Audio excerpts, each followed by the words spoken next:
So, my name is Brian Lee Durfee. I am the author of The Forgetting Moon, The Blackest Heart, and The Lonesome Crown, all published by Simon & Schuster's Saga Press. Today I'm going to be reviewing Red Sparrow by Jason Matthews, one of the best debut thriller novels I have ever read. I read this thing about 4 years ago when it came out. I've since reread it like twice and went and saw the movie twice. If you're familiar with the movie Red Sparrow starring Jennifer Lawrence, you know what we're talking about here. This is a book it was based off of. You know, Jason Matthews, the author, is a retired CIA operative himself. So you know we're in good hands. You know we're getting great, juicy spy thriller secrets. And like I said, this was like the best debut thriller I've read maybe in my whole life. And he's since done the sequels. You know, the sequels, Palace of Treason, Kremlin's Candidate, all starring the same people that were in Red Sparrow. What was Red Sparrow about? Why was it so awesome? Oh, the setup was magnificent. Absolutely stellar. We got Nathaniel. He's an American spy. He's overseas. He's doing his spy stuff in Russia. There's a lot of spy intrigue. There's a Russian secret. There's a Russian that's he's going bad. He's a Russian dude high up in the Russian government, and he's a mole for the Russian government. Well, he's a mole for the Americans, but he's high up in the Russian government. And Nathaniel is sort of the go-between, between the mole and the Russian government. The mole is feeding Nathaniel all of the Russian state secrets. And the Russians, they don't know who the mole is, but they know there's a mole. They know there's a bad dude in their crew, and they got to figure it out. Well, what they do is they've got this school called the Red Sparrow School. It's the Sparrows. They take young people, young, really hot Russian people, like supermodel type talent, both male and female. They run them through the Red Sparrow School. They teach them to be sparrows. And they are secret agents, but super duper hot secret agents. And so they can just weasel their way into anything just based off of their spectacular good looks. And you know, that's the setup, right? So we get the Red Sparrow. We get Dominika, our super hot young lady who used to be in the ballet. The ballet didn't really work out for her. There's kind of a backstory with the ballet where she was one of Russia's top ballet stars and broke her leg. Her understudy became the star, blah, blah, blah.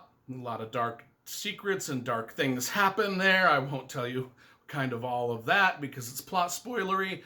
Her uncle is one of the uppity up guys in the Russian KGB, and he kind of is the one that recruits her into the Red Sparrow School, and he's the one that sort of sets her out into the world to find out who the mole is. Oh my gosh. And the Red Sparrow School. We get to look about the first third of this book is all about the Red Sparrow School. And I'm telling you, ruthless. They teach these people to just seduce everybody they come across and just seduce them and then murder them ruthlessly or entrap them or, just get whoever they come in contact with is going to just be overwhelmed by their charm and beauty and seductive qualities that they're just going to go blind to everything. And it's a wonderful way to be, I think, and based off of what Jason Matthews says, and other spy thriller books I've read, Tom Clancy, A whole bunch of other ones, John Le Carre. The Red Sparrow School is a real thing. I mean, the Russians do this. They train young people to be spies and seductresses, and they train the good-looking dudes to be seducers. It's a real thing. It's a real thing, and this is the story about it. And this girl, Dominika, our ballerina, our failed ballerina, gets embroiled in this spy school, and she meets up with Nathaniel, our American spy, who is the go-between between the Russian mole. I mean, yeah, you get it. The plot thickens. The plot thickens because she's super hot. She's wicked hot. She's like Jennifer Lawrence hot. That's why Jennifer Lawrence played her in the movie. And if you've seen the movie, you're like, oh my God, the movie's amazing. Oh, the movie follows the story of the book pretty much. Pretty good. Pretty good. Let's just say 7.5 out of 10 on a movie follow. I mean, it's the 75%. You get what I'm saying. It's a damn good movie. Way good book. I love this thing. I loved it. I loved Jason Matthews' debut, Red Sparrow, and I've liked his follow-ups also. I think the covers are a little blandish, but hey, we won't nitpick the covers this time. You know, I always review the covers. These are just pretty much your basic spy thriller covers. You know, you got your. It is what it is. Red Sparrow, though, oh my gosh.